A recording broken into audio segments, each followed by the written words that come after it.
côte océane de l'Afrique centrale, le port autonome de Pointe-Noire, le plus important port en eau profonde du golfe de Guinée, s'est ouvert à la croisière en accueillant le bateau SH Vega du croisiériste britannique Schwan Elnick, un navire de 113 mètres de long, doté de toutes les commodités de la vie et transportant à son bord de centaines de passagers issus des différentes nationalités.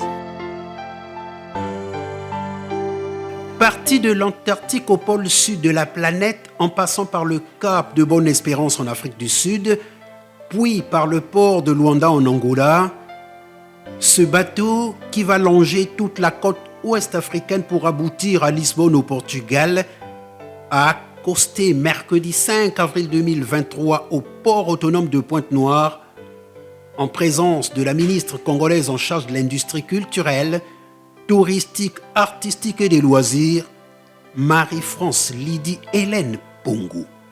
L'arrivée du navire de croisière SH Vega inaugure une nouvelle ère dans l'histoire du tourisme de notre pays.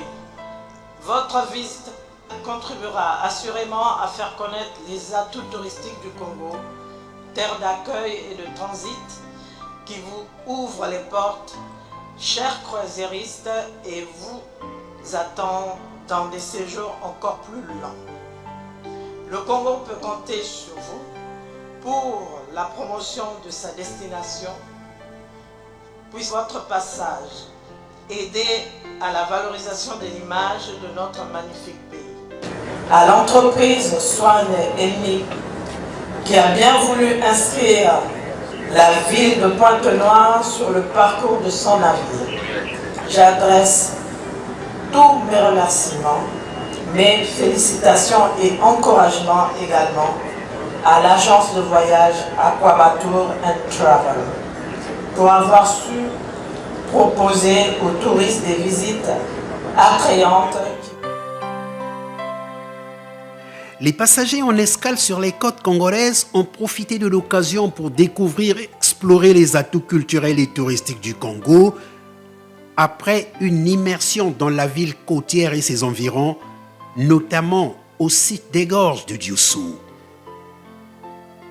Destination de plus en plus prisée, Pointe-Noire attire de nombreux visiteurs friands des croisières touristiques.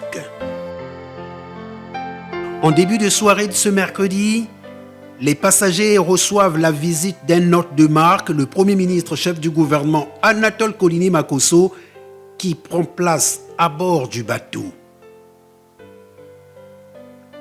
La rencontre laisse entrevoir de vives émotions. Installé à bord, le bateau quitte le port autonome de Pointe-Noire pour mouiller au large des côtes congolaises, dans l'espoir de débarquer ensuite à bord des Zodiacs pour rejoindre le parc national de Konkwati pour un tourisme d'exploration. Seulement voilà qu'à cause d'une forte houle due à la mauvaise météo, le bateau est contraint de revenir à quai au port de Pointe-Noire. L'échec du débarquement au large pour atteindre le parc national de Konkwati conduit à l'option du redéploiement des touristes par hélicoptère. Une occasion tout aussi rêvée en ce qu'elle a permis aux touristes d'admirer en hauteur le beau paysage qu'offre la République du Congo. Le pays a tout pour se positionner comme une destination écotouristique majeure. Plus de 13% de son territoire sont classés en aires protégées, au nombre desquels figurent des parcs nationaux comme celui de Konkwati-Douli sur la côte atlantique, que les passagers du bateau Vega sont allés visiter avec le Premier ministre chef du gouvernement, qui était accompagné des ministres de l'industrie touristique Lydie Pongo et de l'économie forestière Rosalie Matundu.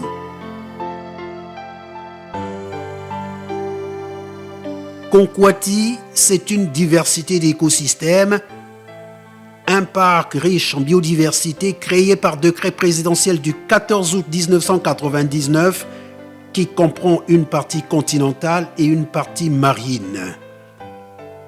Des lagunes et des lacs, une forêt dense marécageuse, des savanes herbeuses et arbustives. Moi, je m'appelle Karine Vasilkovski. Je suis du Brésil, de Rio de Janeiro. Je suis émue d'être ici. Je sais que c'est une opportunité rare d'être ici. Et on va commencer maintenant avec la guide. Et j'espère vraiment de faire belles photos pour montrer à tout mon pays les beaux paysages que vous avez ici. C'est encore plus intéressant qu'un parc fermé avec les animaux. La nature libre comme ça, j'espère de voir quelques animaux. Je suis très animée. Le complexe écologique de Konkwati est également constitué d'éléphants, de gorilles et de chimpanzés. Les touristes qui ont visité ce parc ont apprécié ses paysages spectaculaires, sa flore et sa faune exceptionnelles qui ont laissé en eux des sensations fortes, des sensations grandeur nature. L'expérience pour moi était vraiment magnifique, donc j'espère qu'on pourra revenir et amener aussi d'autres gens à voir votre pays qui est vraiment magnifique. Hier on a fait explorer Pointe-Noire, c'est une ville qui nous a beaucoup marqué, très impressionnante. Après aujourd'hui on est venu ici dans la forêt du parc national et pour l'instant c'est que des choses qu'on n'a jamais vues de notre vie, donc très beau.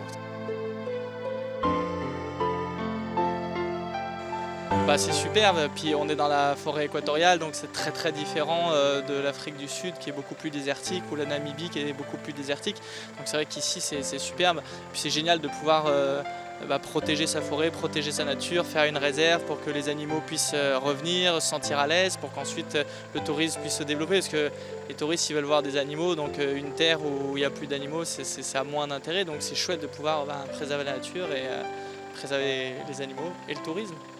La croisière est devenue une activité importante pour l'industrie touristique pour sortir l'économie congolaise du tout pétrole et dans le cadre de la diversification de son économie, le gouvernement a inscrit le tourisme parmi les 6 piliers du PND, le plan national de développement 2022-2026. L'objectif stratégique de ce pilier est d'améliorer et de diversifier l'offre touristique. Au cours des 5 prochaines années, le gouvernement devra créer un environnement favorable au développement du tourisme afin de porter à 10% sa contribution au PIB, le produit intérieur brut. La forte implication du Premier ministre chef du gouvernement résulte donc de cet engagement. J'ai en charge les aires protégées du Congo. Donc, ministère de l'économie forestière en charge des aires protégées. Nous faisons la conservation et la gestion de ces aires protégées. Il est important aujourd'hui que le ministère en charge de l'industrie touristique puisse faire la promotion de ces joyaux magnifiques, de ces paysages et aussi de toute la diversité biologique que nous avons dans ces aires protégées. Donc pour moi, c'est un honneur. Pour moi, c'est aussi la valorisation de mon travail par toute l'équipe qui arrive, conduite par Monsieur le Premier ministre. Mais au-delà de cela, les touristes qui viennent dans notre pays vont donner du sens à toute cette politique de conservation que nous avons entrepris dans notre pays depuis des années, depuis des dizaines d'années. Donc voilà mon sentiment aujourd'hui de joie, à voir ces touristes venir au Congo, partir de loin et venir au Congo découvrir toutes ces richesses, toutes ces beautés que nous avons.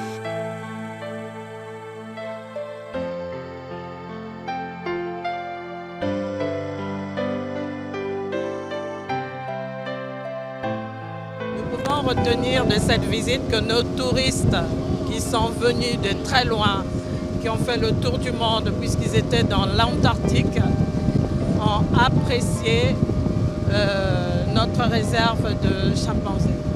Donc nous pouvons dire que nous avons des sites qui sont suffisamment beaux pour que l'on puisse faire venir des touristes ici. Ils ont promis de revenir. Je pense que nous avons un potentiel et nous devons utiliser ce potentiel que nous avons.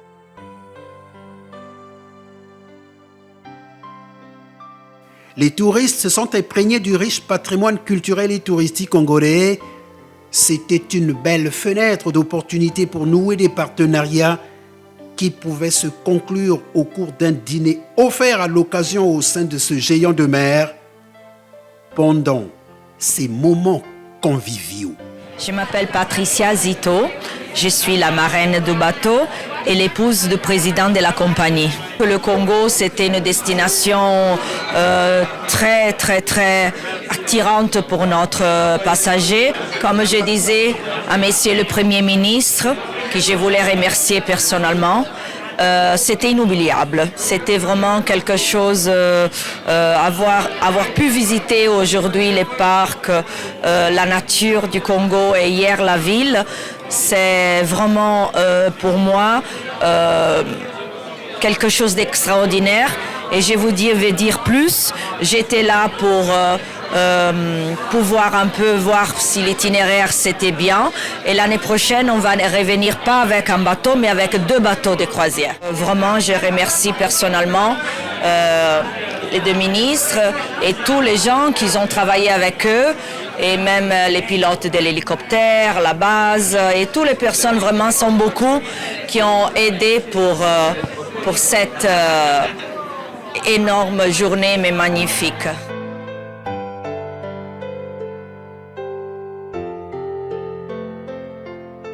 Je suis une passagère de nationalité française. Je suis à bord depuis seulement 3 jours.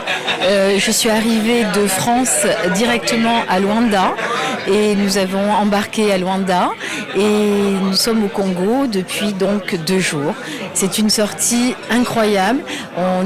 Qui est passée par une phase où on était un peu déçus de ne pas pouvoir débarquer sur la plage, et grâce à l'intervention de Monsieur le Premier ministre et de Madame la ministre du Tourisme également, nous avons pu vivre une journée incroyable et sauver en quelque sorte l'expédition de la journée. Je vais faire partie de la prochaine croisière et j'espère qu'elle s'arrêtera plus longtemps au Congo.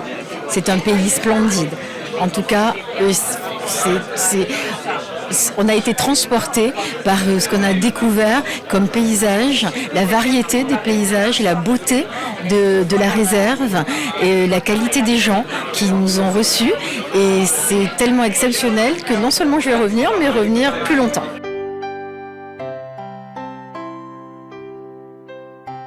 Je viens de Monaco, je m'appelle Jens Castells et voilà, je suis très content d'être là. Voilà, on a vraiment bien profité aujourd'hui, c'était magnifique, les paysages qu'on a vus c'était extraordinaire, les chimpanzés, mais aussi tous les gens qui font l'effort de travailler dans la nature et qu'est-ce qu'ils font exactement. Les explications qu'on a eues, c'est vraiment, on devient très humble de pouvoir visiter ça et de voir l'effort que ces gens font. Vraiment, j'ai un très grand respect pour tout ce que j'ai vu aujourd'hui, donc vraiment magnifique. On a été très contents d'avoir vu ce qu'on a vu aujourd'hui, comme a dit mon ami, les chimpanzés, tout d'abord qui était l'attraction, on va dire, mais la structure derrière était impressionnante, c'était un grand effort de conservation et on doit dire que le Congo a énormément à offrir pour le tourisme, pour ce qu'on a pu voir. Et le Premier ministre et Madame la ministre étaient très accueillants, très aimables et les ressources qui ont été mises à notre disposition étaient vraiment impressionnantes et on apprécie beaucoup.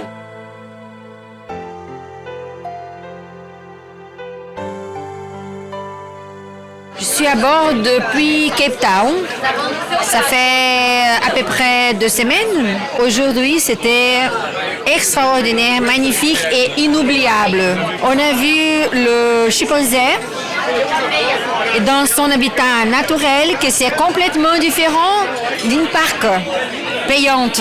Une parc, ok, il a son valeur, mais c'est complètement différent de voir dans son habitat naturel. J'aimerais découvrir d'autres merveilles que je suis sûre que vous avez, mais malheureusement, on n'a pas le temps de tout découvrir. Moment émouvant de l'histoire du tourisme congolais en mer, l'accostage de ce bateau a été rendu possible grâce à l'expertise de l'agence de tourisme Aquabatour pour permettre aux passionnés d'aventure d'aller à la découverte de nombreux sites touristiques dont regorge la République du Congo. Vous connaissez, nous les Congolais, quand on nous parle bateau de croisière, on prenait ça pas de sérieux. Une année plus tard, on reçoit un mail qui nous disant que ok, nous avons retenu la destination Congo, mais vends-nous en plus. Alors il fallait monter toute une équipe de reportage, faire des vidéos du Congo, parler du Congo, envoyer le président de la compagnie Alfredo à valider la destination. Et ils sont venus pour la confirmation, ils ont payé les droits du port, ils ont payé l'argent de consignation. Là, je me suis dit, ok, c'est maintenant du concret, il faut ramener le projet au niveau du ministère, parce que comme vous voyez, il est énorme. C'est un record, beaucoup de logistique, à moi tout seul, je ne pouvais pas le gérer. Je me suis rapproché du ministère du Tourisme, qui m'a envoyé vers le Premier ministre, qui a vraiment pris sur le haut patronage. Vraiment, il s'est assuré de toute la logistique. Et aujourd'hui, ce bateau a été réalisé grâce aux efforts du Premier ministre. Tous les membres du gouvernement ont participé. Mais j'étais autant surpris d'une implication à fond. Je dirais oui, en ce qui me concerne. Moi, l'État congolais ne m'a pas abandonné. Il m'a accompagné, ils m'ont suivi à fond. Et le Premier ministre m'appelle quasiment tous les jours pour avoir l'avancée. Et moi, j'ai l'obligation de faire de telle sorte que ça soit une réussite et que les touristes ne puissent pas repartir frustrés. Et je vous informe qu'aujourd'hui, au Congo, nous avons reçu 3 personnes qui ont embarqué d'ici, qui ont payé et qui ont embarqué. Parmi un qui avait réservé avant, il y a un qui a réussi à faire la visite. En faisant sa visite, il est redescendu et il est allé dans son bureau faire ses réservations. Il a embarqué ce matin pour une croisière de 10 jours. La croisière, ne voyez pas le bateau, vous allez vous dire que c'est pour les riches. Non, tout est une affaire d'organisation. Nous avons des croisières à petit prix. Quand je dis petit prix, jusqu'à un certain prix, ils peuvent se réajuster. Et effectivement, Madame la ministre de l'Industrie touristique est en train de réfléchir comment mettre en place une croisière aussi sur le fleuve Congo pour la population congolaise afin d'avoir déjà le goût des croisières là-bas avant d'entamer ceux-ci. Prince a été génial, toute son organisation, toute la logistique était superbe. On a visité Pointe-Noire, on a visité ce qu'on a pu voir en une journée, et puis après on est parti à la réserve de Konkwati pour voir les chimpanzés. Tout était super aux petits oignons, on a eu des guides, des vannes, des 4x4, on a même eu des hélicoptères, c'était incroyable. Et voilà, on repart, je pense, avec plein de souvenirs en tête. Mais c'était super, on a bien aimé, on a été hyper bien accueillis, les gens étaient adorables et voilà. Après 3 jours passés au large des côtes congolaises, le bateau SH Vega a quitté le port autonome de Pointe-Noire en direction de Sao Tomé et Principe.